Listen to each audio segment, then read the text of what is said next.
வணக்கம் நேயர்களே. நமது NRS ராயல் தொலைக்காட்சியின் சிறப்பு நேரலையான யார் பக்கம் நிகழ்ச்சிக்கு உங்களை வரவேற்கிறோம். பொதுவாக இந்த நேரத்தில் நாம் தினந்தோறும் சந்தித்து வரும் அமர்வுகளின் வகையில் இந்த அமர்வையும் நாம் மையப்படுத்தி இருக்கிறோம். அதாவது இந்த நாளின் மையப்பொருள் அல்லது கருப்பொருள் அல்லது தலைப்பு என்னவென்றால், வெளிநாட்டு குளிர்பானங்கள் புறக்கணிப்பு சாத்தியமா அசாத்தியமா?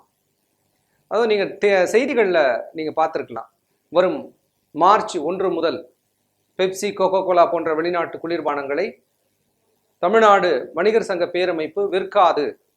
அதே போல வெள்ளையன் தலைமையில் உள்ள அந்த வணிகர் சங்கமும் அறிவித்திருக்கும், வரும் மார்ச் 1 முதல் நாங்கள் பெப்சி, கோகோ கோலா போன்ற வெளிநாட்டு குளிர்பானங்களை நாங்கள் விற்பதில்லை என்ற முடிவு எடுத்திருக்கிறோம் என்று அறிவித்திருக்கிறார்கள். இப்போ வெளிநாட்டு குளிர்பானங்களை விற்க மாட்டோம் என்ற அறிவிப்பினாலேயே உள்நாட்டு பானங்களுக்கு மிகப்பெரிய விற்பனை வாய்ப்பு வருமா, அவர்களுடைய வாழ்வில் ஒரு பெரிய மலர்ச்சி ஏற்படுமா என்ற போன்ற சந்தேகங்கள் சமூகத்தில் காணப்படுகின்றன. அந்த சமூகத்தின் சந்தேகங்களை நாம் இந்த அரங்கிலே வைத்து அதற்கான விளக்கங்களையும் விரிவான தகவல்களையும் பெறுவதுதான் நம்முடைய நோக்கம். தினந்தோறும் அதைத்தான் நாம் செய்து வருகிறோம்.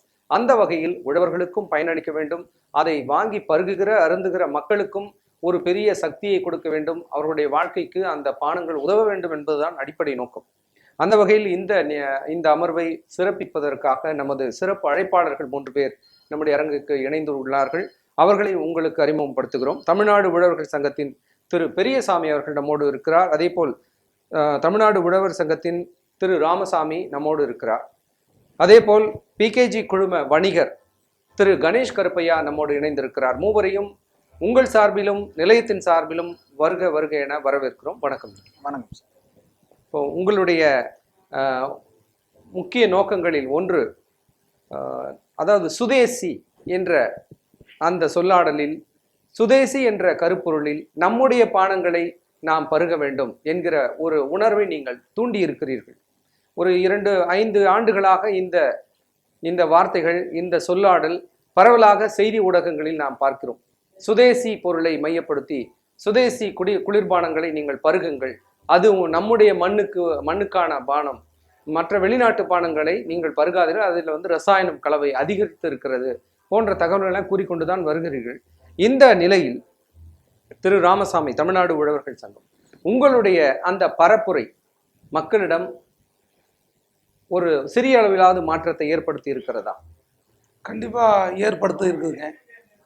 இந்த அந்நிய நாட்டு குளிர்பானங்களை மார்ச் 1 முதல் வியாபாரிகள், வியாபார தோழர்கள் கடைகளில் வியாபாரம் விற்பதில்லை என்று அறிவித்திருக்கிறார்கள். அது அறிவித்தது மட்டுமல்ல, அவர்கள் விற்கவில்லை என்றால் அதற்கு மாற்றாக ஏதாவது ஒரு உள்நாட்டு குளிர்பானங்கள் கொடுத்தாக வேண்டும். நிச்சயமா கொடுத்தா தான் அப்போ அதை நிறுத்த முடியும், அதை விற்கலைங்கிற ஒரு உறுதிமொழியை சாத்தியப்படுத்த முடியும். அதற்கு விவசாயிகள் தான் உறுதுணையாக இருந்து அதை உற்பத்தி செய்து கொடுக்க வேண்டும். ஒரு இளநீர், நீரா போன்ற பொருட்களை எல்லாம் நாங்கள் பாக்கெட்டில் அடைத்து கொடுக்கலாம். இப்போதைக்கு அது ஈக்குவலாக பண்ணி கொடுக்கலாம். ஆனால் கொடுத்தாலும் இப்போ வெளிநாட்டு குளிர்பானங்கள் 20 நாள், 30 நாள், 40 நாள் கெடாமல் பாதுகாக்க அவங்க கெமிக்கல் கலக்கி கொடுத்துட்றாங்க, ரசாயன கலவைகள் கலந்துடுறாங்க. ஆனால் நம்ம விவசாயிகள் நேரம் இயற்கை பானமாக கொடுக்கறதுனால அதை நம்ம அத்தனை நாளைக்கு கெடாமல், விவசாய பொருட்கள் எதுவுமே அதிக நாள் கெடாமல் வைத்திருக்க முடியாது. ஒன்றா ஃப்ரிட்ஜில் தான் வச்சுருக்கணும், கூலிங்கில் அந்த ஒரு குறிப்பிட்ட சென்டிகிரேட் கூலிங்கில் வச்சுருந்தா தான் அது கெடாமல் இருக்கும். அப்படின்னா அதுக்கு இன்னும் கொஞ்சம் தொழில்நுட்பங்கள் எல்லாம் விவசாயிகள் இடத்துல நிறையா வர வேண்டும். படிப்படியாகத்தான் நாங்கள் அதை அதிகப்படுத்தி தமிழ்நாடு பூரா பரப்ப முடியும். இருந்தாலும் இப்போது மக்கள் மத்தியில் ஓரளவுக்கு இயற்கை நாடி வந்துள்ளார்கள். இப்போ நீங்க சொன்ன கருத்து ஒரு அடிப்படையான கருத்து. அதாவது நம்மிடம் தொழில்நுட்பம் இல்லை, இப்போ அது சாத்தியமாக்குற ஒரு காலத்துல இருக்கிறோம், அதனால நம்ம ஒரு முயற்சி எடுத்திருக்கிறோம் என்ற வகையில் உங்களுடைய கருத்து அமைந்தது. திரு பெரியசாமி, நீங்க எப்படி இந்த ஒரு நகர்வை எப்படி பாக்குறீங்க? அது அந்நிய பானம் அப்படிங்கிறதுங்க மக்களுக்கு முழுக்க தீங்கு செய்யக்கூடியது, 1% கூட நன்மை செய்வது அல்ல. உள்நாட்டு சுதேசி என்று சொன்னீர்கள். சுதேசி என்பது உள்நாட்டில் மண்ணில் உற்பத்தி செய்யக்கூடியது. 1% கூட அதில் தீமை நடக்காது, நன்மை நடக்கிறது தான். இப்போ சுதேசியில் எடுத்தீங்கன்னா அத்தனை பொருளையுமே மென்பானமாக மாற்றக்கூடிய வாய்ப்புகள் இருக்குது. தர்பூசணி, பப்பாளி, இந்த மாதிரி எத்தனையோ இருக்குது, நன்னாரி, இந்த மாதிரி இருக்குது. பார்க்கும்போது இப்போ தமிழ்நாடு முழுக்கத்தான் வணிகர்கள் வந்து சொல்லியிருக்காங்களோ இந்தியா முழுக்க சொல்லலை. நாங்கள் இந்தியா முழுக்க சப்ளை பண்ணுறதுக்கு ரெடியில் இருக்கிறோம். சுதேசியில் வந்து உங்களுக்கு எத்தனையோ பானங்கள் இருக்கு. இந்த மாதிரி பார்க்கும்போது இது அனைத்துமே 1% கூட தீங்கு செய்யக்கூடிய வாய்ப்பு இல்லாதது, நன்மை செய்யக்கூடியது. அந்த வகையில் பார்த்தீங்கன்னா அந்நிய பானம் அப்படிங்கிறது யூரியா இந்த கெமிக்கல்ஸ் போட்டு தான் உற்பத்தி பண்ணுறாங்க. மக்கள் அவசரத்துக்காக அதை குளிர்பானங்கள் வச்சு சாப்பிடும்போது அது சுவையாக தெரிகிறத ஒழிய உடல் முழுக்க பாதிக்கக்கூடிய ஒரு பானம் தான் அந்நிய பானங்கள் அனைத்துமே. அதில் ஒன்றும் கூட நன்மை சொல்றது இருக்குதுங்கிறத நம்ம சொல்ல முடியாதுங்க. அதே நேரத்தில் சுதேசி பானத்தில் வந்து ஒரு பானம் கூட தீமை செய்யக்கூடியதுன்னு யாராச்சும் சொல்றேன்னா நம்ம கூட வந்து பேச சொல்லுங்க, வாதாட சொல்லுங்க. ஆகவே நாம சொல்றது தமிழ்நாட்டுக்கு மட்டும்தான் வணிகர் சங்கம் இது விற்கிறது இல்லைன்னு சொல்லுதுங்க. இந்தியாவுக்கு சப்ளை கொடுக்கறதுக்கு நாங்கள் தயாரில் இருக்கிறோம். தமிழ்நாட்டு உற்பத்தியை வச்சு இந்தியாவுக்கு சப்ளை கொடுக்குற சக்தி இருக்குது. அதுபோக கேரளா, ஆந்திரா, கர்நாடகா பார்த்தீங்கன்னா இதில் பூரா நம்ம பொருள் எல்லா பொருளுமே விளையுது. வடநாட்டுக்கு கூட பெருசாக இல்லைனாலும் இதில் இருக்கிறது பார்த்தீங்கன்னாலே வெளிநாட்டுக்கு எக்ஸ்போர்ட் பண்ணுற அளவுக்கு நம்மகிட்டவே கைவசம் இருக்கு. அதை அரசாங்கம் கொஞ்சம் ஊக்குவிச்சதுன்னா இது நம்ம எல்லாருக்குமே கொடுத்து மக்கள் நலவாழ்வு முன்னேற்றத்துக்காக சுதேசி பானம் தான் வேணும் அப்படிங்கிறது என்னுடைய கருத்து. நிச்சயமா ஒரு முதல் அமர்வில் ஒரு அருமையான கருத்தை பதிந்தீர்கள். திரு கணேஷ் கருப்பையா, ஒரு வணிகராக வெளிநாட்டு குளிர்பானங்கள் புறக்கணிப்பு சாத்தியமா அசாத்தியமா? நிச்சயமாக அது சாத்தியமற்ற செயலாகவே நான் இதை பார்க்குறேன். ஏன்னா நானும் வெளிநாடுகளில் இந்த வியாபாரம் ஏற்றுமதி இறக்குமதி தொழிலை செய்வதால் நான் இது வந்து சாத்தியமற்றதுன்னு சொல்கிறேன். ஏன்னா இன்னைக்கு உலகமயமாதல் ஆக்கப்பட்டு விட்டது எல்லா பொருள்களும். சரி, இன்னைக்கு எல்லா நீங்கள் சின்ன சின்ன பொருள்கள்ல இருந்து பெரிய பொருளாக எடுத்துக்கிட்டால் கூட நீங்கள் டெக்னாலஜி ஓரியன்டாகவும் இங்கே நம்ம உலகமயமாக்கப்பட்டு வந்ததுனால இது வந்து கொஞ்சம் சாத்தியமற்றது. ஆனால் அதை நம்ம சாத்தியப்படுத்தணும்னு சொன்னால் நம்ம வந்து இன்னும் ஒரு 200 ஆண்டுகளுக்கு பின்னோக்கி சென்று விடுவோமோன்னு ஒரு பயம் இருக்குது. நீங்கள் பானங்கள்னு சொல்லி நீங்கள் வந்து நாங்கள் வந்து ஐயா சொன்னது போல் கெமிக்கல் கலக்கலை அப்படின்னு நம்ம சொல்லலாம். நீங்கள் வந்து ஊரியா போடுறதுலேருந்து உரம் போடுறதுலேருந்து இன்னைக்கு யாரும் தொழு உரங்களை போடுவது கிடையாது. நீங்கள் அங்கேருந்து நமக்கு வரணும். இப்போ அதெல்லாம் விட்டு நான் வந்து உலகம் நம்ம இந்தியா முழுவதும் சப்ளை செஞ்சிருவோம் அப்படின்னு சொன்னோம்னா உலக நாடுகள்ல இருந்து நம்ம வந்து விலக்கி வைக்கப்படுவதாகவே நான் பார்க்குறேன். நான் நன்றி. உங்களுடைய கருத்து வந்து ஒரு பார்வையில் ஏற்புடைய கருத்து தான். ஏன்னு கேட்டீங்கன்னா மண்ணை மலடாக்கி விட்டோம், காற்றை மாசுபடுத்தி விட்டோம், தண்ணீரை அசுத்தப்படுத்தி விட்டோம், மக்களின் மனங்களில் கசப்பை ஏற்றி விட்டோம். இப்படி பல தளங்களில் நாம் எல்லாவற்றையும் நிறைவாக செய்து விட்டோம். இந்த நிலையில் சுதேசி என்கிற சொல்லாடல் ஒரு கேள்விக்குறி என்பது பரவலான கருத்து. என்னுடைய கருத்து அல்ல, நிலையத்தின் கருத்தும் அல்ல, பரவலான கருத்து. இந்த நிலையில் நீங்கள் வைக்கிற அந்த கருத்தியல் எடுபடுமா என்பதுதான் நம்முடைய இப்போதைய தலைப்பு. இதற்கு என்ன சாத்தியக்கூறுகள் இருக்கிறது? திரு ராமசாமி, தமிழ்நாடு உழவர்கள் சங்கத்தின் திரு ராமசாமி, நீங்க எப்படி இதை வந்து நிச்சயமாக நாங்கள் கொண்டு சேர்ப்போம் என்கிறதற்கான ஒரு திட்டம் அல்லது செயல்பாடு என்ன வைத்திருக்கிறீர்கள்? இப்போ தற்சமயத்துக்கு நாங்க எங்க மாவட்டம், எங்க ஏரியா மேற்கு மாவட்டங்கள்ல எல்லாங்க அதிகமா இயற்கையில வந்து தேங்காய் மரம் தான் அதிகமா இருக்கு. தென்னை விவசாயம் தான் அதிகமா இருக்கு. அந்த தென்னையிலிருந்து ஏகப்பட்ட நூற்றுக்கணக்கான இயற்கை பொருட்கள் அதுல இருந்து தயாரிக்கலாம். சார் கருப்பையா சார் சொன்ன மாதிரி உரம் போடுறாங்க, ஊரியா போடுறாங்க, மருந்தடிக்கிறாங்க, எல்லாம் கெமிக்கல் சேர்த்துறாங்கன்னு சொல்றாங்க. அதிக அரசாங்கம் வந்து விவசாயிகளுக்கு ஒரு லாபகரமான விலையை கொடுக்கறது இல்லை. விவசாயிகள்லாம் புறக்கணிக்கிறாங்க. அவங்க அந்த ஊரியாவை மருந்து அடிச்சா தான் அதுல கொஞ்சம் வந்தா தான் அவங்களுக்கு அது வித்தா தான் அவங்க கட்ட முடியாது. இல்லாட்டி எல்லாம் நட்டத்துல போயிடுது. அது நல்லா ஊக்குவிச்சு விவசாயிகளுக்கு இது பண்ணா இயற்கை பானங்கள், இயற்கை உணவு அனைத்தும் விவசாயிகள் கொடுக்க எங்க மேற்கு மாவட்டங்கள் தயாரா இருக்கு. அப்படி இல்ல, இதுல மேற்கு மாவட்டம் தெற்கு மாவட்டம்னு ஒன்றும் இல்ல. எங்க மேற்கு மாவட்டத்துல விவசாயிகள் நல்லா பண்ற ஏரியா. தொழில் ஈரோடு, திருப்பூர், கோயம்புத்தூர் தான் தொழிலும் அதிகமா இருக்கு. அதே நேரத்துல விவசாயம் அதிகமா இருக்கு. அரசுகள் வந்து யூரியாவை அறிமுகப்படுத்துகிற அந்த நிலையிலேயே ஏன் உழவர் சங்கங்கள் அதனை எதிர்க்கவில்லை? அதை வாங்காம நம்ம விட்டாலே அது பின்னோக்கி ஓடி போயிடும். நம்ம குளிர்பானங்களை, வெளிநாட்டு குளிர்பானங்களை வாங்காமல் விட்டாலே அவங்க போயிடுவாங்க. இங்க யாரும் வாங்க மாட்டாங்க, ரொம்ப தெளிவா இருக்காங்க என்று சொல்லி அவங்க போயிடுவாங்க. நான் அந்த அளவுக்கு மக்கள்கிட்ட தெளிவில்லையே. ஏன் வந்து உழவர் சங்கங்கள் முதலில் விழிப்பாக இருக்கவில்லை என்றதுதான் கேள்வி. இப்போ விழிப்படைந்திருக்கிற நிலையில் இருக்கிறதா நீங்க சொல்லுங்க. அந்த காலத்துல வந்து அந்த உணவு பஞ்சம் வந்த போது அவரு கொண்டு வந்தார் பசுமை புரட்சி. அந்த நேரத்தில் அவங்க சாப்பாடு கோதுமையே இல்லாமல் வெளிநாட்டிலேருந்து இறக்குமதி பண்ணி கொடுத்தாங்க நேரு பீரியடில். அன்னைக்கு விவசாயிகளுக்கு இன்னும் இந்த அளவுக்குலாம் கொஞ்சம் பத்தில் இப்போவே விவசாயிகள்னா பின்தங்கி இருக்கிறாங்க. அந்த காலத்தில் பீகார்லேயும் விட தினம் 2000 பேர் செத்துக்கிட்டு இருந்தாங்க. அன்னைக்கு உணவு கொடுக்கணுங்கிறதுக்காக வெளிநாட்டிலேருந்து கோதுமை இறக்குமதி பண்ணி அப்பத்தை கொடுத்தாங்க. நம்ம நாட்டில் உணவு உற்பத்தியில் தன்னிறைவு பெற்றாதான் நம்ம நாடு வல்லரசு பண்ண முடியுங்கிறனால அவங்க இதைய பசுமை புரட்சியை பண்ணாங்க. அப்போ அது பசுமை புரட்சியை அப்ப ஏத்துக்கிட்டாங்க. இயற்கை வேளாண்மை சார்ந்த பசுமை புரட்சி இல்லை இல்லை இல்லை, வந்து ஒரு போலித்தனமான பசுமை புரட்சி. அது அந்த நேரத்துக்கு அந்த காலகட்டத்தில் அந்த கால மக்களுக்கு அது ஏத்துது. அவங்க அதை திருத்தி கேட்க முடியல. கிராமத்தில் இந்த 10 வருஷத்துக்கு ஒரு 15 வருஷத்துக்கு இந்த 15-20 வருஷமா தான் இந்த பசுமை புரட்சி இந்த உரம் அதிகமா போட்டுது. இயற்கை வேளாண்மை இது வரைக்கும் இருந்ததுங்க. எங்க ஊர்ல எல்லாமே பாசிப்பயிறு, நரிப்பயிறு, தட்டைப்பயிறு, ராகி, சோளம் இந்த சாப்பாடெல்லாம் இருந்தது. நான்லாம் சிறுசா இருக்கிற போது அரிசி சாப்பாடுனா அதிசயமா இருக்கு. சோளச்சோறு, கம்மஞ்சோறு, ராகி களி தான் சாப்பிட்டுட்டு இருந்தோம். ஆனா இப்ப அதுதான் கண்டா தான் அதான் அதிசயமா இருக்குது. இப்போ இது வந்த பின்னாடி இத்தனை சீக்கு நோய்கள், சர்க்கரை வரதே பூரா மருந்தடிச்ச உணவுப் பொருட்கள்னாலதான் சர்க்கரை இத்தனை பேருக்கு நாட்டில் அதிகமாக வருது. 70% பேருக்கு சர்க்கரை. சரி, இந்த நேரத்திலேயாவது உழவர்கள், சங்கங்கள் சார்ந்த உழவர்கள் யூரியாவோ எந்த விதமான ரசாயன கலவையும் நாங்கள் பயன்படுத்த மாட்டோம் என்று அறிவித்து விவசாயம் செய்வதாக இல்ல வேளாண்மை செய்வதாக நாங்கள் அறியவில்லை. ஏன் அந்த முடிவு? இல்ல கிராமங்கள் எல்லாம் 50% இயற்கை விவசாயத்துக்கு வந்துட்டாங்க. 50% இப்ப இயற்கை விவசாயத்துக்கு வந்துட்டாங்க. கோழி எருவு, சாணி, இந்த இயற்கை உரங்களை போட்டு, உரம் போடாம, இந்த உரத்தை எல்லாம் போடாம, பூச்சி மருந்து அடிக்காம வர 50% மாறிட்டாங்க. அதான் நான் சொல்றேன் பாருங்க. இன்னும் ஒரு இந்த காய்கறி எல்லாம் வெள்ளாமை பண்ணி எடுத்தோம்னா அது இந்த பூச்சி மருந்து அடிச்சாதே இப்ப கட்டுப்படுது அந்த நோய். விவசாயி நம்ப இந்த வருஷம் மக்காச்சோளத்தை போட்டு மழையே இல்லாம ஏக்கருக்கு 15,000-20,000 நட்டமுங்க. அது அந்த மருந்தடிச்சு கொண்டு வந்து அந்த காய்கறி எல்லாம் கொண்டு வந்தா தான் மார்க்கெட் கொண்டு வர முடியுது. அது விவசாயினுடைய ஏழ்மை நிலை, பொருளாதார பற்றாக்குறையினாலதான் இன்னும் கொஞ்சம் பேர் அந்த செயற்கைக்கு வந்துட்டு இருக்காங்க. இருக்க இயற்கைக்கு மாறிடுவாங்க அப்படின்னு ஒரு நம்பிக்கை இருக்கு எங்களுக்கு.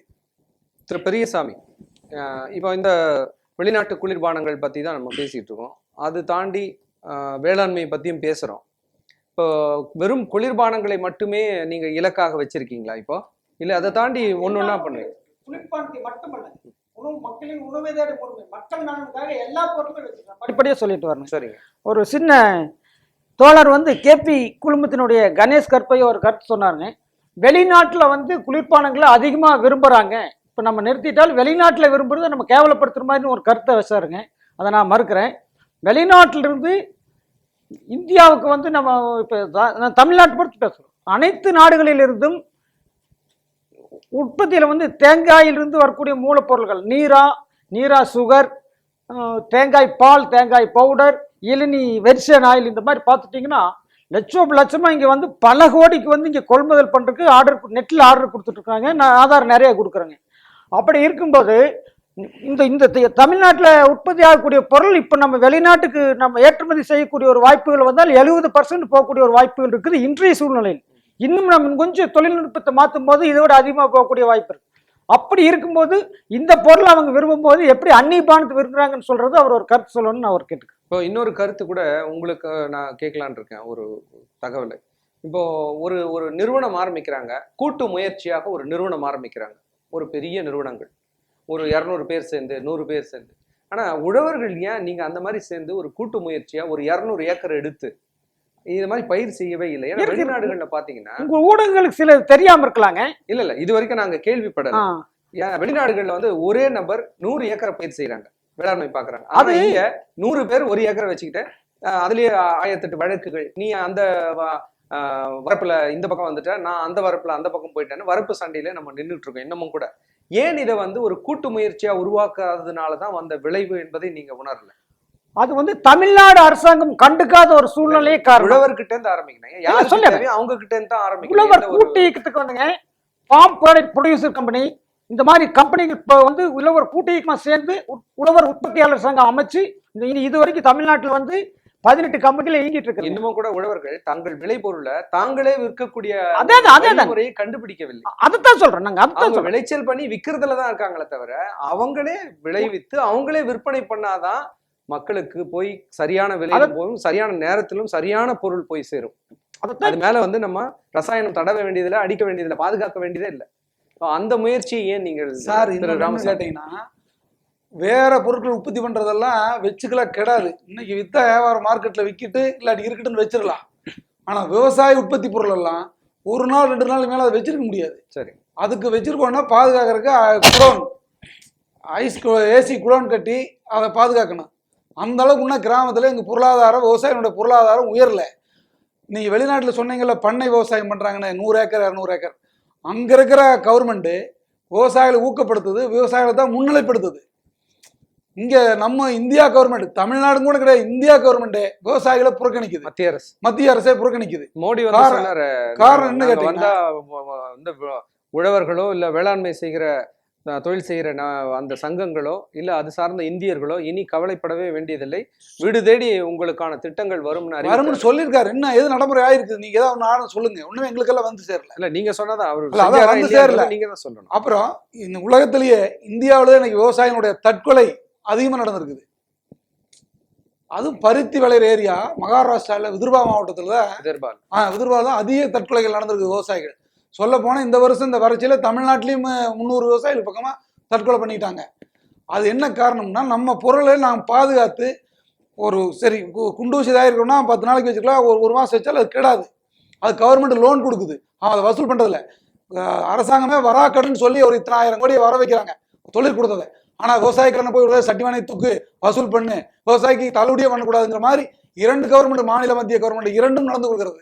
விவசாயிகளை கண்டுகொள்வதில்லை. அவர்களை பொருளாதாரத்தினுடைய பொருளாதார பற்றாக்குறையின் காரணமாகத்தான் நாங்கள் நொடிந்து கொண்டிருக்கிறோம். இந்த இயற்கையை முன் கொண்டு வர முடியவில்லை. நிச்சயமாக நீரின்றி அமையாது என்பது போல ஏரின்றி அமையாது உலகு என்று சொன்னால் அது மிக இல்லை. உழவன் சேற்றிலே கால் வைத்தால் தான் மற்றவர்கள் சோற்றிலே கை வைக்க முடியும். அந்த நம்பிக்கை இருந்தும் கூட விவசாயிகளை கண்டுக்க மாட்டேங்கிறாங்க. கட்டாயமாக அந்த கருத்தை நாங்கள் உணர்ந்திருக்கிறோம். அதனால தான் இந்த மாதிரியான ஒரு அமர்வை நாம் ஏற்படுத்தி மக்களுக்கு நீங்க வந்து என்ன சொல்றீங்க, இந்த வேளாண்மையை எப்படி நீங்க வந்து மீட்டெடுக்க போறீங்க போன்ற தகவல்களை சரியான பொருள், அதாவது எந்த ரசாயன கலவையும் இல்லாமல் மக்களுக்கு ஒரு நிறைவான வாழ்க்கையை அமைத்து தரக்கூடிய அடிப்படை பொருட்கள் வந்து இந்த குளிர்பானங்கள், நாம் பயன்படுத்துகிற காய்கறிகள், உணவு வகைகள், இவைகளெல்லாம் நீங்கள் தரமாக கொடுத்தால்தான் நாங்கள் தரமாக இருக்க முடியும், நாங்கள் வாழ முடியும். உழவர்களே அது மேல ஒரு அக்கறை இல்லை என்றால் நாம கண்டதா எதைய வேண்டாலும் வாங்கி சாப்பிட்ற ஒரு நிலையில தான் இருக்கும். பச்சையா இருந்தா போதும், அது பச்சை காய்கறின்னு நினைக்கிறாங்க. அந்த பச்சையாவே அதை இருக்கிறதுக்கு தக்க வைக்கிறதுக்கு 1008 ரசாயனங்களை அது மேல் பூசி தடவி அடித்து, வாழைப்பழத்தை கூட ஒரே மணி நேரத்துல மஞ்சள் வாழைப்பழத்தை பச்சையாக்குறாங்க, பச்சை வாழைப்பழத்தை மஞ்சள் ஆக்குறாங்க. இப்படி மாயாஜாலம் நிறைந்த உணவு வகைகள்லாம் நிறைய ஆயிடுச்சு. இதுல இருந்து எப்படி நம்ம வந்து உழவர்களையும் மக்களையும் மீட்கிறது திரு கணேஷ் கருப்பையா?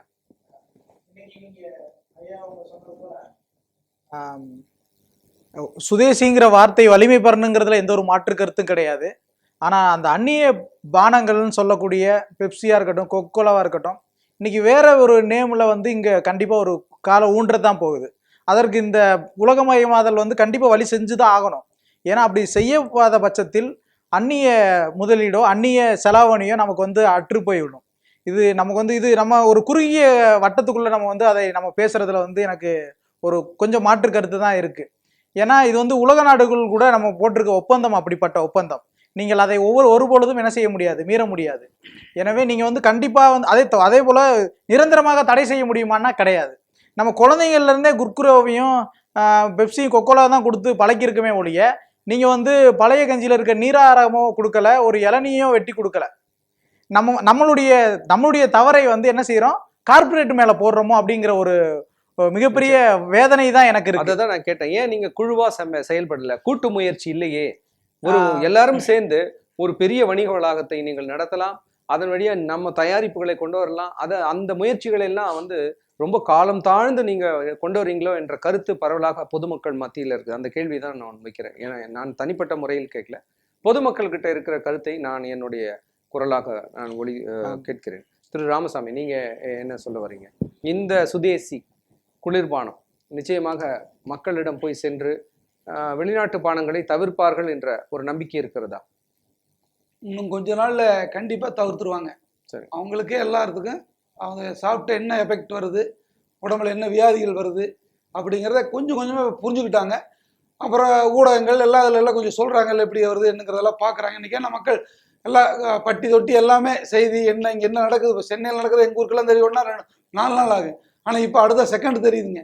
அதனால இன்னும் கொஞ்ச நாள்ல அவங்களே திருந்திக்குவாங்க. அதுக்கு முயற்சியா கவர்மெண்ட் அரசாங்கம் வந்து எங்களுக்கு உள் ஊக்கம் பண்ணா தான் நாங்கள் பண்ண முடியும். என்ன திட்டம் இப்போ வச்சிருக்கீங்க? பாருங்க, இப்போ இந்த வெளிநாட்டு குளிர்பானத்துக்கு பதிலாக தென்னை இளநீர் நீரா, அதாவது நீராங்கிறது வந்து இப்போ நாங்கள் எப்படி இங்கே விற்கிறாங்க இல்லைங்க கடையில் பாக்கெட் பண்ணி வைக்கிறோம். பாக்கெட் பண்ணி விற்கிறாங்க இல்லைங்க நீரானா இங்கே வந்து பதநீர்னு சொல்கிறாங்க. அது சுண்ணாம்பு போட்டு இறக்குறாங்க. அந்த சுண்ணாம்பே இல்லாமல் ஐஸ் பெட்டியில் வச்சு இறக்குனா அது நீரா. ஆனால் அது கல்லுங்கிற இதில் அது புளிக்க வச்சா தான் கல். அந்த கல்லுங்கிற ஒரு இடத்துல கவர்மெண்ட் நம்மளுக்கு நிதியாக பண்ண மாட்டேங்குது, சப்போர்ட்டே பண்ண மாட்டேங்குது. அதுக்கு மேலே நீங்கள் கல்லை விட்டு நீங்கள் பக்கத்து நாடான இலங்கையில எல்லாம் இந்த பீர் பிராந்தியே கல்லில் தான் தயாரிக்கிறாங்க. தென்னஞ்சாராயம், பனஞ்சாராயம், தென்னை பிராந்தி, பனஞ்பிராந்தின்னு சொல்லி பாட்டில் போட்டு விற்கிறாங்க. கல்லை எக்ஸ்போர்ட் பண்ணுறாங்க. 2 வருஷத்துக்கு எக்ஸ்பீரியன்ஸ் டேட் 2 இயர்ஸ் போட்டு அனுப்புகிறான். அதை அந்த ஐஸ் பெட்டியில் புளிக்காத கல்லை இறக்குறான். இங்கே தமிழ்நாடு கவர்மெண்ட் கிட்ட சொல்லி கேட்டோம்னா, அதாவது 2008 நாங்கள் இங்கே போராட்டம் பண்ணுறோங்க, இதுக்கு பண்ணுறோம். அதை கேட்ட என்னங்கிறாங்க, சாராய கம்பெனி வந்து 12 கம்பெனி இருக்குது தமிழ்நாட்டில், கலப்படம் பண்ணுறதை கண்காணிக்கலாம். ஒவ்வொரு பனைமரம், ஒவ்வொரு தென்னை மரமும் ஒவ்வொரு ஆலை, அதை நான் கண்காணிக்க முடியாது. விவசாய மத்தியில் கலப்படம் அதிகமாகிரு, பொதுமக்கள் வழியில் கலப்படம் வந்துடும். அது கள்ளுக்கடை, சாராய கள்ளுக்கடைன்னு சொல்லி கிராமத்தில் விட்டாதான் கலப்பட வாய்ப்பு. கவர்மெண்ட்டே அதை வாங்கி பதப்படுத்தி எக்ஸ்போர்ட் மதிப்பு கூட்டிய பொருளை பண்ணி எக்ஸ்போர்ட் பண்ணால் நம்ம உள்நாட்டு பானங்கள், இயற்கை பானங்கள் கண்டிப்பாக வந்துடும். அந்நிய குளிர்பானங்களை கண்டிப்பாக நிறுத்திடலாங்க. பால் கொள்முதல் மாதிரி பால் அது தொலைத்தான் வந்தால் நீங்களே கேட்டீங்க. பால் எப்படி ஆவினுக்கு இப்போ அங்கங்கே பூத்து வச்சு கலெக்ஷன் பண்ணுறாங்க, அது மாதிரி இந்த கல்லையும் பண்ணலாம். கல்லுங்கிறத விட நீரா, அதாவது புளிக்காத நீரா, அது போதை 1% கூட கிடையாதுங்க. அது புளிச்சா தான் அதில் போதை ஆழ்துகால் வருது. அதை சாப்பிட்ற போது உள்ள வேதியியல் மாற்றங்கள், சில வேதியியல் மாற்றங்கள் கொஞ்சம் போதை, அதாவது பழைய சோத்து கரைச்சி குடித்தா கூட கொஞ்சம் கிறுகிறுன்னு வருது, தூக்கம் வருது காலையில், அது மாதிரி. ஆனால் அதுக்கு முழு காரணம் என்ன கேட்டிங்கன்னா, அரசாங்கம் விவசாயத்துக்கு முழு ஒத்துழைப்பு கொடுத்தால் இதை கண்டிப்பாக சாத்தியப்படுத்தலாம். இப்போ இது சார்ந்த திட்டங்களை நீங்க அரசுக்கு முன்வைத்து நீங்க ஏதாவது கோரிக்கை வச்சிருக்கீங்களா? இது அதாவது 2008 நாங்கள் வச்சுக்கிட்டு இருக்கிறோங்க. வியாபாரிகள், வணிகர்கள் இப்பதான் சொல்லியிருக்காங்க விற்கிறது இல்லைன்னு. நாங்கள் இது 2008 இது பண்ணிட்டு இருக்கிறோம். அயல்நாட்டு பிராந்தி விற்கிறாங்க, கவர்மெண்ட் விற்குது. எங்கள் இயற்கை பானம், அதாவது உலகத்திலேயே எல்லா நாட்டிலையும் விற்கிறாங்க. இதான் ஆந்திராவில் இருக்குது, கர்நாடகாவில் நீராக நிற்கிறாங்க. நைட் 7 மணிலேருந்து 5 மணி வரைக்கும் நீராக விற்றுக்கலாம், கவர்மெண்ட்டே கொடுத்துருக்குது. பாண்டிச்சேரியில் இருக்குது, கேரளாவில் இருக்குது. ஆனால் தமிழ்நாட்டிலேயும் மட்டும் இல்லை. அதுக்கு சொன்னதுக்கு தான் அவங்க இப்படிங்கிறாங்க. இது ஒவ்வொன்றும் ஒவ்வொரு ஆளை கலப்படம் வருங்கிறாங்க. அதை நாங்கள் கல்லுக்கடையாக கேரளாவில் இருக்கிற மாதிரி கல்லுக்கடையாக நாங்கள் கேட்கல. இலங்கையில் பண்ணுற மாதிரி அதை கவர்மெண்ட் எடுத்து அதையே மூலப்பொருளாக வச்சு எக்ஸ்போர்ட் பண்ணணும்.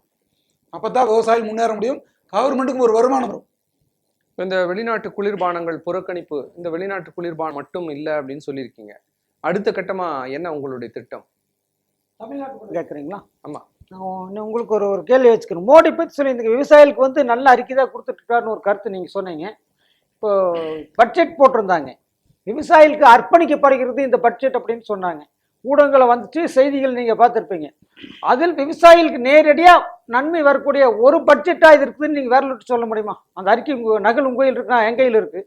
ஒரு அறிக்கையாவது விவசாயிகளுக்கு நேரடியாக வந்துட்டுதான்னு சொல்ல முடியுங்களா? எதுவுமே இல்லைங்க. பூரா கண்துடைப்பான இதை தான். ஒன்று கேட்குறாரு, இன்சூரன்ஸ் விவசாயிகளுக்கு பயிர் காப்பீடு கொடுத்துருந்தாங்க. தனிநபர் இப்போ என்ற தோட்டத்தில் வந்து பயிர் காஞ்சி போயிடுச்சுன்னா நான் தான் அந்த நஷ்டீடு கேட்கணும்.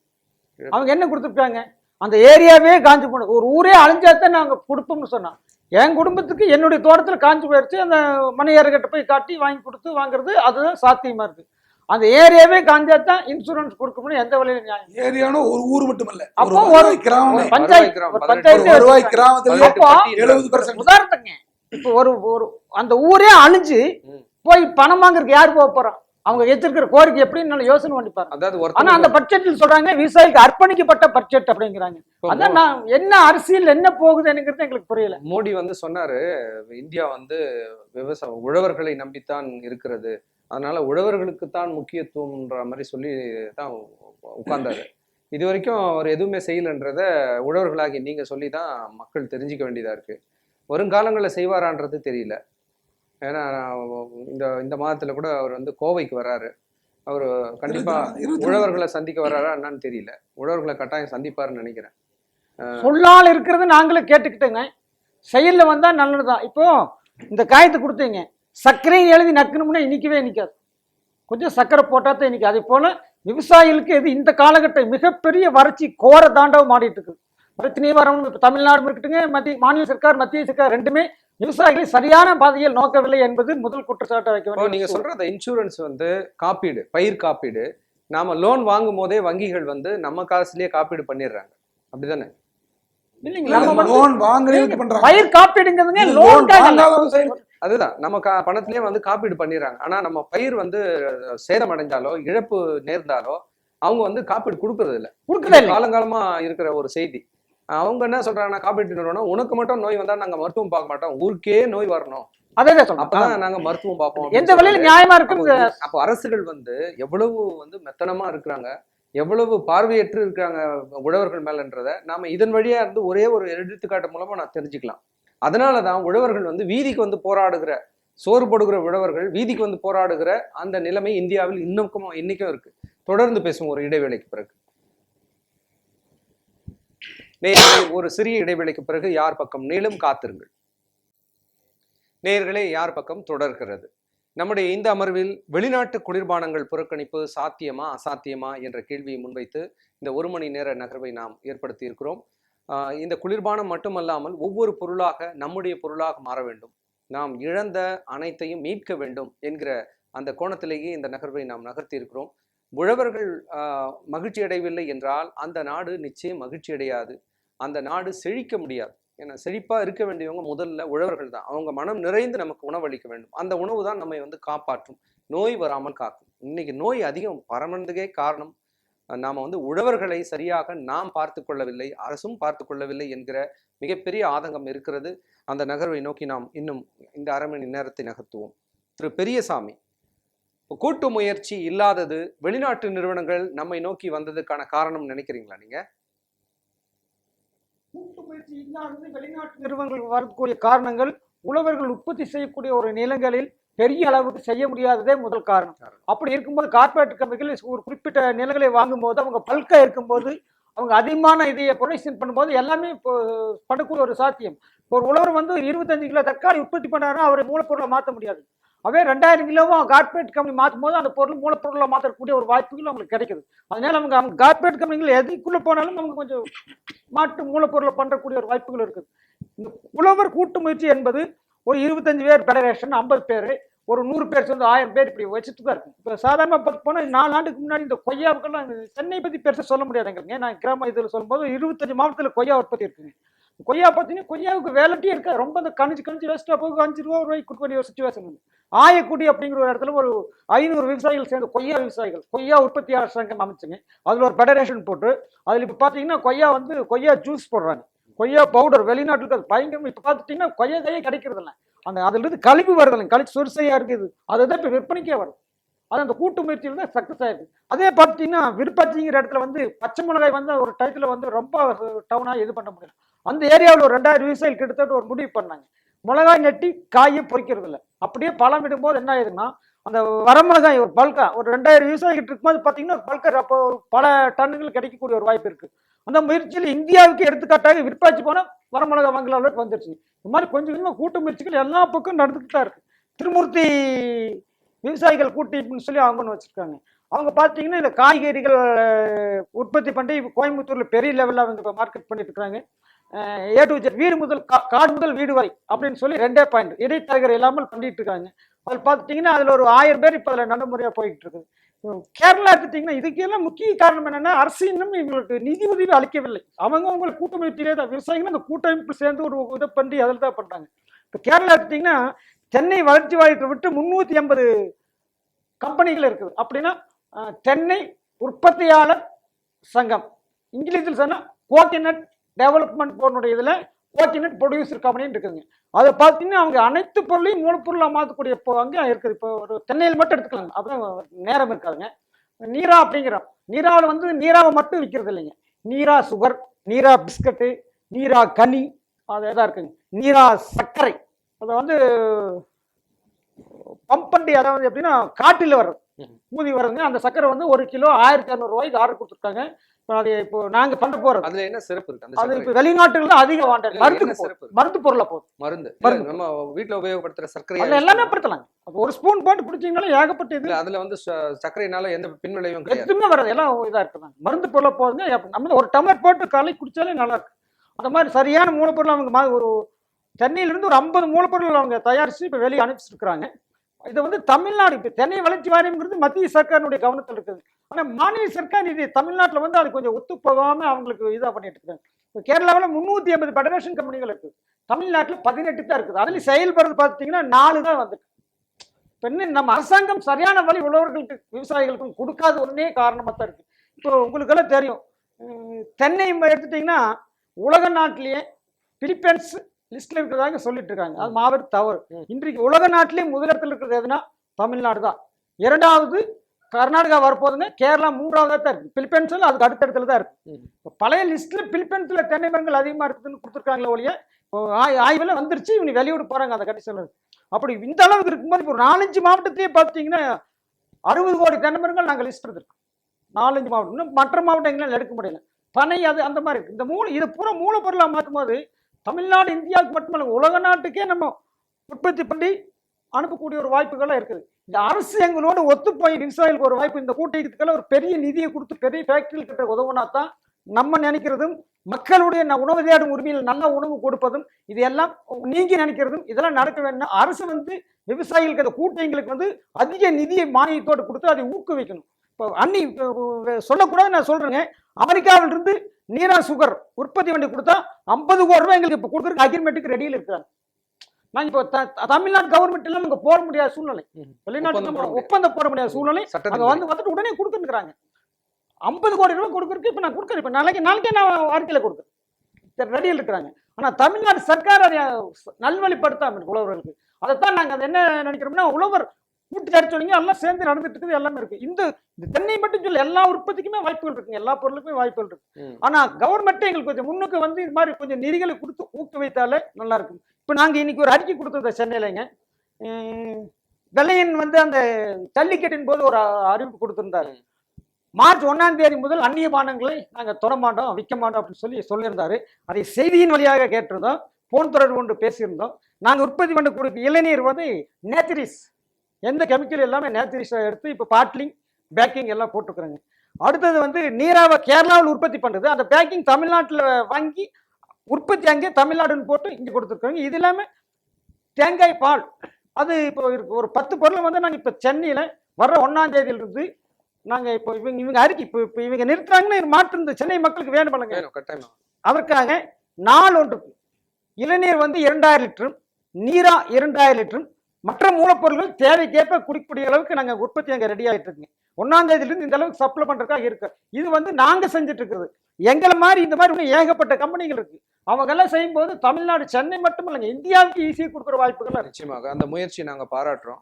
இப்போ வணிகர்கள் வந்து வெறும் வெளிநாட்டு குளிர்பானங்களை புறக்கணிக்கிறோம், வரும் 1ஆம் தேதியில விற்க மாட்டோம், அது வந்து உடம்புக்கு கேடு, அதில் வந்து கலப்படம் இருக்குன்றாங்க. இப்போ நம்ம வாங்குற மிளகா இருக்க, அந்த மிளகால களிமண்ணை போட்டு எடையை போட்டு கொடுக்குறாங்க. அது உங்களுக்கு தெரியுமா? நம்ம வியாபாரிகள், நம்ம வணிகர்கள் மிளகாயில் எடை காட்டணும்னு சொல்லிட்டு களிமண்ணை ஒரு 100 கிராம் 150 கிராம் போட்டு 1 கிலோ மிளகாய்க்கு களிமண்ணை போட்டு கொடுப்பாங்க. அதுலேயே வரும், நீங்கள் வாங்கி பார்த்தா தெரியும், நான் வாங்கி பார்த்துருக்கேன். ஸோ இந்த மாதிரியான கலப்படங்களை யார் வந்து தடுப்பது? இடைத்தரகர்கள் தான் செய்யறாங்க. வணிகர்கள் சொல்றது தப்புங்க. இடைத்தரகர் அவங்களுக்கு அனுப்புறாங்க இல்லையா? இப்ப விவசாயிகள் வந்து விவசாயிகள் இதுல மட்டும் இல்ல, மிளகாயில மட்டும் இல்ல, எல்லா பொருட்களிலும் கலப்படம் பொருளை கலக்கிறது எல்லாத்துலயும் வெளிநாட்டுக்காரன் கலக்கல, நம்ம ஆட்கள் தான் கலக்காங்க. இதை யார் போய் எந்த வெளிநாட்டுக்காரன் வந்து தடுக்கிறது, இல்ல நாம் தடுக்கிறதா, எப்படி தடுக்கிறது? கலப்படம் என்பது விவசாயம் செய்ய போறது, உற்பத்தி இடத்துல கலப்படம் இருக்காதுங்க, விற்பனைக்கு வரவங்களும் பெருசா கலக்கல. இப்ப வெளிநாட்டு குளிர்பானங்கள் பத்தி நம்ம குறை சொல்றோம், இது வந்து உடம்புக்கு கேடு, இதுல வந்து ரசாயன கலவை இருக்கு அப்படி இப்படின்னு சொல்லி நம்ம சொல்றோம். நம்ம ஆளுங்க செய்யற கலப்படத்தை யார் தடுப்பது? இது நாங்க சொல்றது எங்க பாணியில் சொன்னாங்க. இந்த கம்பெனி இருக்குது இல்லைங்களா, எங்களுக்கு ஆர்டர் கொடுத்தா இடைத்தரகர் எல்லாமே நேரடியாக கொடுக்கக்கூடிய வாய்ப்புகள் 100% இருக்கு. அந்த மாதிரியான சம்பவங்கள் நேராம நீங்க ரொம்ப சரியான எச்சரிக்கையோட இருக்கணும். ஆன்லைன்ல பதிவு பண்ண இப்ப நாங்க இமெயில் ஐடி கொடுக்குறோம், என்ன பொருள் வேணாலும் நாங்க உங்களுக்கு அனுப்புறதுக்கு தயார் இருக்கோம். இப்போ இதே மாதிரி தொழில்நுட்ப பூங்காக்கள் ஆரம்பிக்கிறாங்க அரசு, எல்லா மாநில அரசுகளும் இந்த தொழிலுக்கு ஒரு பூங்கா, அந்த தொழிலுக்கு ஒரு பூங்கா. விவசாய வேளாண்மை விளைபொருட்களுக்கான பூங்காக்கள் எங்கே இருக்கிறது? ஏன் அதை நீங்கள் கோரவில்லை? திரு ராமசாமி, நீங்க சொல்லுங்க. எல்லா பூங்காக்களும் இருக்கிறது. ஐடிக்கு, தகவல் தொழில்நுட்பத்துக்கு ஒரு பூங்கா, ஆட்டோமொபைலுக்கு ஒரு பூங்கா, ஆனால் எல்லாம் 3 வேளை தின்றதுக்கு எங்கே பூங்கா இருக்கிறதுன்னா எங்கேயுமே இல்லை. இது சார்ந்த விஷயங்கள் நீங்கள் சொல்லுங்கள். நாங்கள் ஏற்கனவே அரசுக்கு விவசாய பொருள் சார்ந்த தொழில் பூங்காக்கள், விவசாய உற்பத்தி பொருள் சார்ந்த தொழில் பூங்காக்கள் அமைத்து கொடுக்க சொல்லி ஏகப்பட்ட தடவை நாங்கள் மகஜராக கொடுத்துருக்குறோம். அதுக்கு சில ஆர்ப்பாட்டங்கள் செய்திருக்கிறோம். கலெக்டர் வந்து நேரடியாக பார்த்து இடம் செலக்ட் பண்ணுறாரு கோயம்புத்தூர், திருப்பூர் மாவட்டத்தில். அது அதோடு நின்று போகுது. அதனால அது கவர்மெண்ட் தான் அதுக்கு காரணம், அது அரசாங்கம் தான் காரணம். அது விவசாயினுடைய ஒற்றுமையும் கொஞ்சம் காரணம். அந்த ஒற்றுமையை வியாபாரிகள் ஒரு நாள் கடையை மூடினா மடால் நிறுத்த முடிடுறாங்க, எல்லாம் பண்ணிடுறாங்க. விவசாயி அப்படி ஒரு நாள் நிறுத்த முடியாது, போராட்டம் பண்ண முடியாது. காரணம் என்ன கேட்டிங்கன்னா, மாடு பால் கறக்குது. ஒரு வேளை அந்த மாட்டில் பால் கறக்காம விட்டா அடுத்த வேளை மாட்டுக்கு சீக்கு வந்துடும். மறுபடியும் ஒரு வேளை விட்டோம்னா மாடே இறந்துடும். தக்காளி பழம், காய்கறிகள் அந்த செடியில் பறிக்காம விட்டோம்னா அந்த செடியே கெட்டுருங்க. சிக்கல் அதிகமாக, அதில் நஷ்டீடு, சிக்கலை விட நஷ்டீடு, இழப்பு, விவசாயிகளுக்கு இழப்பு, பொருளாதார இழப்பு வந்துடுது. அதனால விவசாயிகள் ஒற்றுமையை சேர்ந்து அந்த வேலை நிறுத்தத்தை செய்ய முடிவதில்லை. அதை அரசாங்கம் கண்டுகொள்வதில்லை. அதனால் விவசாயினா ஏமாளி என்று நினைக்கிறார்கள். யதார்த்தமான உண்மை. அப்புறம் எண்ணெய், உணவு, இந்தியாவிலேயே உணவுப் பொருள் தான் இன்னைக்கு இருக்கிறதுலே கலப்படம் அதிகமாக இருக்கு. எண்ணெயில் வெளிநாட்டு கம்பெனியில் இல்லை, நம்ம லோக்கல் எண்ணெயில் இருக்கு. என்ன நம்ம வெளிநாட்டை பற்றி தான் சொல்லி, கடல் எண்ணெயில நேரடியாக செக்கில் ஆட்டி பிடிச்சா 170 ரூபா. அதே வியாபாரிட்டு வாங்கினா 100 ரூபா லிட்டரு. அதில் எவ்வளோ கலப்படம் இருக்குன்னு யோசிச்சு பாருங்க. அது நம்ம வியாபாரி நண்பர்களை சொல்வதா? இல்லை, விவசாயிகள் இல்லை, விவசாயிகள் உறுதியாக கலப்படம் பண்ணுவதில்லை. அவங்க பண்ண மாட்டாங்க, பண்ண முடியாது, பண்ண சேல்ஸ் பண்ண முடியாது. அவங்களால அந்த அளவுக்கு ஒரு பேசி பண்ணக்கூடிய நிதம் இல்லை, விவசாயிகளிடத்தில் இல்லை. அது நாங்கள் நீ வணிகர்கள் நண்பரை கூட எழுதிட்டு வணிகர்கள் சொல்றதா? ஏன்னா நாங்கள் வணிகர்கள் விற்கிறாங்க, அவங்கள தான் சொல்லி ஆக வேண்டிய கட்டாயம். பண்ற தரவு கூட பண்ணலாம், தவறு நிச்சயமா வெளிப்படையா சுட்டி காட்டினால்தான் நீ சொல்றீங்க சுத்தமான கடையில தான் நீங்க வாங்குறீங்க, அதை நான் வணிகத்தில் சொல்லணும். சுத்தமான கடையில மிளகாய் களிமண் இருக்கு, அவங்கள தான் நாம் சொல்ல முடியும். இந்த வெளிநாட்டையே நாம் குறை சொல்லி கொண்டு பல் விளக்குறதுல இருந்து போடுற காலனி வரைக்கும் நம்ம வெளிநாட்டு பொருட்களையே உபயோகப்படுத்திட்டு இருக்கோம். ஏன்னா நம்ம கிட்ட அந்த தரம் இல்லை, தொழில்நுட்பம் இல்லை என்ற மிகப்பெரிய பின்னடைவு இருக்கிறது. திரு கணேஷ், நிச்சயமா நம்ம இங்க ஒரு முக்கியமான விஷயங்களை நான் உங்க 2 பேர்ட்ட இருந்து இன்ன வரைக்கும் கவனிச்சிட்டு இருந்தேன். நம்ம எல்லா உற்பத்தி பொருட்களும் இருக்கிறது, உலக நாடுகள் முழுவதும் சப்ளை செய்யக்கூடிய அளவுக்கு இங்க பொருட்கள் இருக்கு. விவசாயிகளுக்கு வந்து அதுக்கான போதிய அறிவு சார்ந்த விஷயங்களை இந்த அரசாங்கம் வந்து கற்றுத்தரலையோங்கிற மிகப்பெரிய வருத்தம் இவங்க பேசும் பொழுது பார்க்கப்படுறேன். அது இல்லாம இந்த காலகட்டங்கள்ல பாத்தீங்கன்னா மிகப்பெரிய சந்தைப்படுத்துதல் இருக்கு. உலகமயமான ஆனதுக்கு அப்புறம் மிகப்பெரிய சந்தை வாய்ப்பு இருக்கு. ஐயா சொன்ன மாதிரி அமெரிக்காவில இருந்து உங்களுக்கு ஆர்டர் வருது. நீங்க வந்து விவசாயிகள் வந்து என்ன செய்யலைன்னா, நீங்க வந்து எங்களை போன்ற வணிகர்களை தான் நீங்க பெருசா நம்புறீங்க, கவர்மெண்ட் இல்லைன்னா குறை சொல்றீங்க. நீங்க முன்முயற்சியா இல்ல நம்ம வந்து அதை வந்து சாத்தியப்படுத்துற அளவுக்கு உங்களுக்குள்ள ஒரு ஒற்றுமை? அதை நான் கேட்டேன். கூட்டு முயற்சியில நீங்களே வந்து வணிகர்களா மாறணும், நீங்களே வந்து ஆவின் பூத் இருக்கு பாருங்க, அதை போல நீங்க போட்டு நீங்க பண்ணணும்ன்றதுதான் என்ன. ஏன்னா யாரு விளைச்சலை உருவாக்குகிறார்களோ அவர்களுக்கு தான் அந்த வழி தெரியும், அவங்க தான் அதை முன்னெடுத்து சொல்லுங்க. அந்த அந்த எக்ஸ்போர்ட் பண்ணக்கூடியதோ அந்த நம்ம விவசாய விளைபொருள்களை நாம கொண்டு ஒரு மதிப்பு கூட்டு பொருளை கொண்டு விற்கிறதுக்கோ அதுக்கு ஒரு பேங்க்ல இருந்து நம்மளுக்கு ஒரு பொருளாதார உதவி செய்யறது இல்லை. விவசாயினா அது 1008 டாக்குமெண்ட் கேட்டாலும் பணம் கொடுக்கறது இல்லை, லோன் கொடுக்கறது இல்லை. இதே ஒரு வியாபாரியோ ஒரு தொழில் பண்ற முதலாளிகளை சொன்னா கொஞ்சம் பேருக்கு கொஞ்சம் இடத்த வாங்கிட்டு எவ்வளவு வேணாலும் பணம் போட்டு கொடுக்குறாங்க பேங்க் மேனேஜர்கள்லாம். விஜய் மல்லையா மாதிரி உதாரணம் உண்மையாதான். ஆனா விவசாயிகளுக்கு கடன் கொடுப்பதே இல்லை. 1008 கணக்கடிச்சு அதுக்கு ஒரு 10 லட்சம் ரூபாய் ஆகும்னா 1 லட்சம் ரூபாய் கொடுப்பான். அதுல பைப் லைன் போட முடியாது, தண்ணி பண்ண முடியாது, ஒண்ணும் பண்ண முடியாது. முடிஞ்சு போனதுக்கு காரணமே பேங்க் இதெல்லாம் அதுக்கு வட்டி மட்டும் வட்டிக்கு வெட்டி அவதார வட்டி போட்டு கணக்கு போட்டு வச்சிருவாங்க. தள்ளுபடி எத்தனை பேருக்கு வராக்கடன் தொழில் அதிபர்களுக்கு வராக்கடன் வசூல் வர வச்சிருவாங்க. வராது. அது இந்த வருஷமானா இந்த கடன் இத்தனை கோடி 1000 கோடி வராக்கடன் அதுக்குள்ள சொல்லிடுவாங்க. ஆனா விவசாய கடன் அப்படியே இருக்கும். நிச்சயமா என்ன சொல்லுவேன்னா, இன்னைக்கு வங்கிகள்ல வந்து நம்ம உங்களுக்கு நிதி உதவி இல்லைங்கிறத மறுக்கிறதுக்கு இல்லை. ஆனா இது இன்றைக்கு வந்து அதிகப்படியான வணிகர்களை பார்க்காமல் விவசாயிகளை பார்க்கக்கூடிய நிலை வந்து இருக்கு. இன்னைக்கு உலக நாடுகள் வந்து இந்திய விவசாயங்களையும் இந்தியோட பொருட்களோட மதிப்பையும் தெரிந்து கொண்டு இங்க வர ஆரம்பிச்சுட்டாங்க. அதற்கு தகுந்தாற் போல் இப்பொழுது இந்த விவசாயிகள் அனைவரும் வந்து ஒரு கூட்டு இயக்கமாக செயல்பட்டால் நிச்சயமா. என்னை போன்ற வணிகர்கள் நிச்சயமாக உங்ககிட்ட இருந்து பொருளை நேரடியாக கொள்முதல் செய்து உலக நாடுகளுக்கு அதை மதிப்பு கூட்டு பொருளா வெளிநாடுகளுக்கு உங்களை வைத்துக் கொண்டே அனுப்புறதற்கு தயாராக நிறைய இன்னைக்கு படித்த இளைஞர்கள் வந்திருக்காங்க. இன்னைக்கு நாங்கெல்லாம் ஒரு தொழில்நுட்ப வேலையில இருந்துன்னு அந்த வேலையை விட்டுட்டு இன்னைக்கு வந்து விவசாயத்துக்கு வந்திருக்கோம்னா விவசாய பொருட்களை வாங்கி நாங்கள் வெளிநாட்டுக்கு அனுப்புறோம்னா இதோட மதிப்பு தெரிஞ்சிருக்கு. இதுல கொடுமையான ஒரு விஷயம் என்னன்னா நம்ம ஊர் மக்கள் நம்ம பொருட்களை பயன்படுத்துறது அதுதான். இதுதான் வந்து நம்மளுடைய வீழ்ச்சியை ஒழிய மற்ற பொருள்கள் வந்துருச்சு நம்ம குறை சொல்லிக்கிறது நம்ம எந்த பொருள் நம்ம விதத்துல தரமா கொடுக்கறது இல்லையே. அதுதான் முன் வச்சு நம்ம பொருள் நம்ம தரமா கொடுக்கறது நாம இல்லையே. வந்து விளம்பரம் செய்யறது இல்ல, தரத்தை நாம இல்ல இன்னைக்கு விவசாயிகளே நம்ம சொல்லுவோமே காலையில இருந்து மாலை வரைக்கும் நம்ம ஒரு விவசாயியா எவ்வளவு பொருள்களை நம்ம பொருள்களை பயன்படுத்துறோம்னு சார் சொல்லுங்க. இப்போ இளநீ நம்ம உள்நாட்டு குளிர்பானம் இளநீ கொடுத்தா அது எத்தனை நாளைக்கு வீட்டுல ஊட்டி வச்சிருந்தா ஒரே நாள் கெட்டு போயிடும். ஆனா அந்த வெளிநாட்டு மதுவானா ஒரு வாரம் 10 நாளைக்கு வச்சிருந்தா அது அப்படியே இருக்குது. அதுதான் நீங்களே ஒத்துக்கிறீங்க. அதான் அதான் நீங்களே சொல்றேன். ஒத்துக்கிறீங்க அதை- வெளிநாட்டு பொருட்களை நாங்க பயன்படுத்துவோம். கெமிக்கல் பானம்னு சொல்லக்கூடாதுங்க, அது கெமிக்கல் தான் சொல்லணும். எதையோ ஒண்ணு நம்ம போட்டு பானமா வச்சிருக்காங்க. use பண்றோமோ இல்லையோ, ஆனா பானம் நாம அதை அந்த அளவுக்கு நாம தொழில்நுட்பத்தை கொண்டு வந்து அதை கெடாம வச்சுக்கணும். மக்கள் அதுக்கு திரும்ப ஒரு இல்ல, நம்ம- சின்ன இப்பதான் இது என்னன்னா, கொஞ்சம் படிச்சு இளைஞர்கள் விவசாயத்தை நோடி வந்திருக்காங்க. இல்ல பொதுவா சன்பிரவல் ஆயில்னு சொல்லி உங்களுக்கே தெரியும், தமிழ்நாடு முழுக்க இந்தியா முழுக்க உலக நாட்டுக்கே அனுப்பிச்சிட்டு இருக்கிறாங்க. ஆனா தமிழ்நாட்டுக்குள்ள ஒரு கணக்கு வச்சுக்கிறாங்க, அத்தனை பக்கம் சன்ஃபிளவர் ஆயில் தான் யூஸ் பண்றாங்க.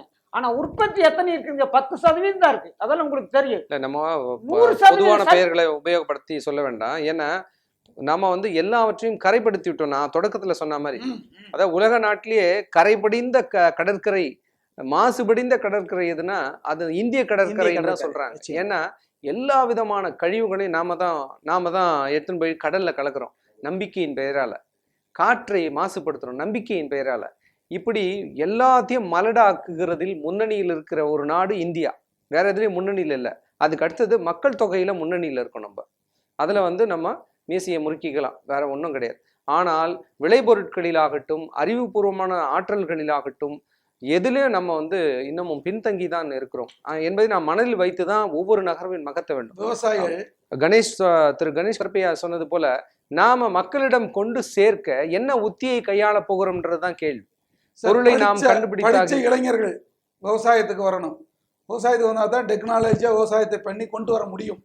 நீங்கள் உங்களுடைய பிள்ளைகள் இல்ல, நீங்கள் 70% விவசாயினுடைய மக்கமார்கள் வேலை ஐடி கம்பெனியில எல்லாம் வெளியில வேலையில இருக்காங்க. இன்னொன்னு காரணம் என்ன கிராமத்துல கேட்டீங்கன்னா, விவசாய பசங்களுக்கு விவசாயம்னா பொண்ணே கிடைக்கிறது இல்ல. 70% பசங்க கல்யாணம் இல்லாம இருக்கிறாங்க ஊர்ல. விவசாயமா அப்படின்னா பெண் கொடுக்க மாட்டாங்க, உழவர்களே கொடுக்க மாட்டாங்க. உழவர்களே நம்ம கூட சௌரியமா இருக்கிட்டு ஒரு வேலைக்கு கொடுக்கலாம்னு நினைக்கிறோம். அதனால அந்த படிச்ச இளைஞர்கள் வந்தால் மட்டுமே இந்த தொழிலை தூக்கி நிறுத்த முடியும், மீட்டெடுக்க முடியும், இயற்கையான உணவுகளை கொடுக்க முடியும், பானத்தை கொடுக்க முடியும். இப்ப இயற்கை வேளாண்மையை மீட்டெடுக்க வேண்டும் என்றால் தொழில்நுட்பம் கட்டாயம் நமக்கு அவசியம். அந்த தொழில்நுட்பம் இல்லாம வெறும் இன்னமும் மண்வெட்டி கடப்பாறையை வச்சுக்கிட்டே நம்ம காலம் தள்ளுறது உள்ளபடியே நம்மளை வந்து புறக்கணித்து சொல்றதுக்கு வேணா சொல்லலாம். அந்த காலத்துல ஏர் ஓட்டணும், கவலை ஓட்டணும், எல்லாம் பண்ணோம், ராய் சோளம் நல்லா விளைஞ்சது நாங்க சாப்பிட்டா எந்த சீக்கும் இல்லாம இருந்தது, அது உண்மை.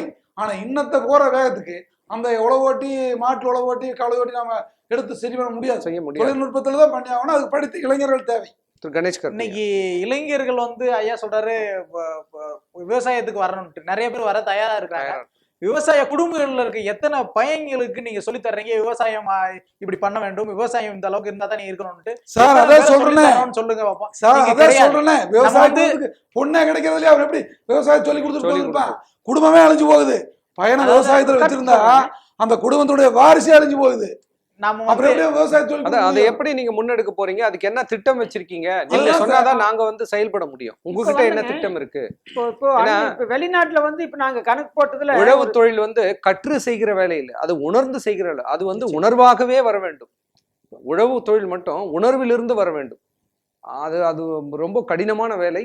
அதை வந்து ஈஸியா வந்து கடினமான வேலை இல்லைங்க, வேலை செஞ்சா அதனால உடல் எக்ஸசைஸ் மாதிரி நோயே வராது. இல்ல அது 3 மாசத்துல கத்துக்கிற தொழில் கிடையாது. அது வந்து அது ஒண்ணு ஏசியில உட்கார்ந்துக்கிற உருவாக்குற வேலையில போய் தெரிஞ்சு வேலை செஞ்சாங்க. நிச்சயமா. இப்போ எங்களுடைய இதுல வந்து உடுமலை ஃபார்ம் ப்ரொடியூசர் கம்பெனின்னு சொல்லி இப்பதான் பதிஞ்சிருக்கிறோங்க.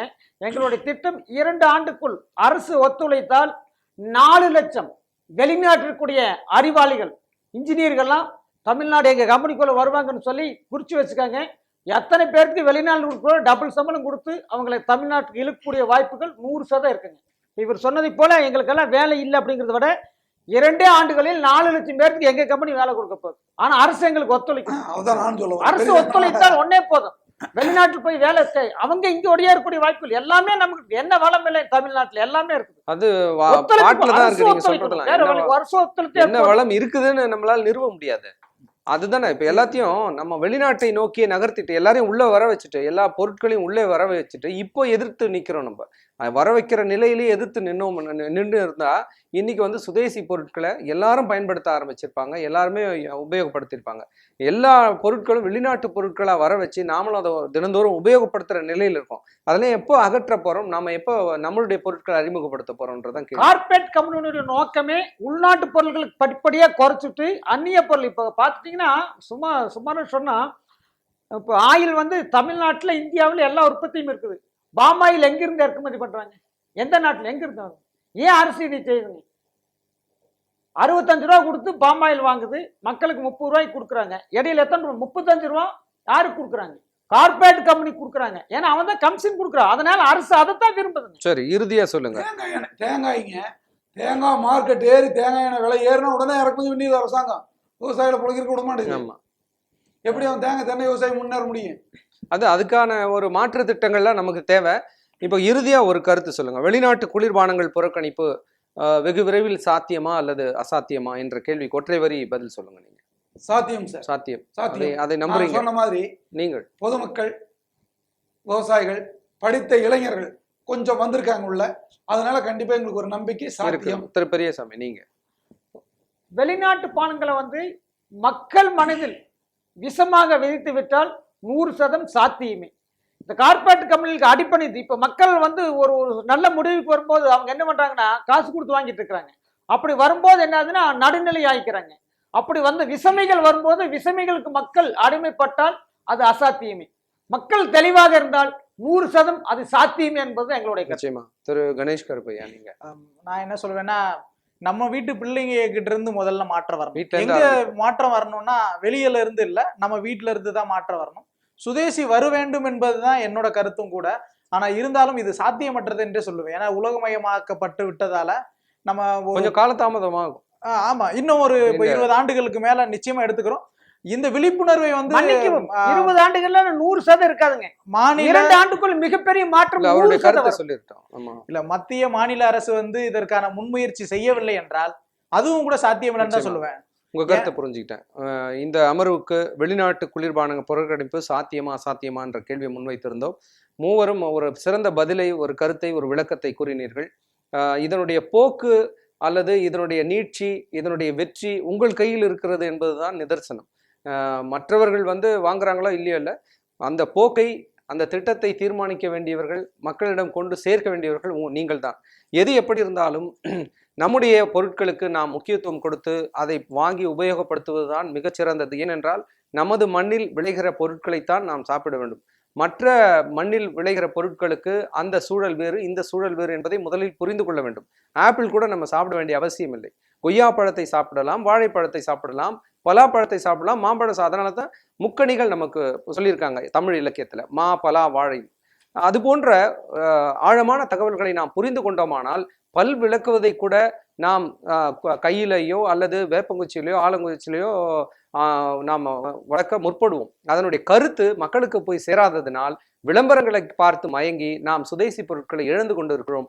அதை மீட்க வேண்டும், உழவர்களை காக்க வேண்டும். உழவர்களை இந்த நாடு என்றைக்கு போற்றுகிறதோ, என்றைக்கு அவர்கள் மனம் திறந்து செழிப்பாக இருக்கிறேன் என்று கூறுகிறார்களோ அப்பொழுதுதான் இந்த இந்தியா வல்லரசாக ஆகியிருக்கிறது என்று பொருளாகும். வெறும் ராக்கெட் விடுறதுனாலேயோ பெரிய பெரிய கண்டுபிடிப்புகளினாலோ நாம் வல்லரசு என்று சொன்னோமானால் நாம் காணாமல் போய்விடும் என்பதை மட்டும் மையப்பொருளாக இந்த நேரத்தில் வைத்து இந்த அளவோடு யார் பக்கத்தை நிறைவு செய்கிறோம். மீண்டும் நாளை சந்திப்போம். நன்றி, வணக்கம்.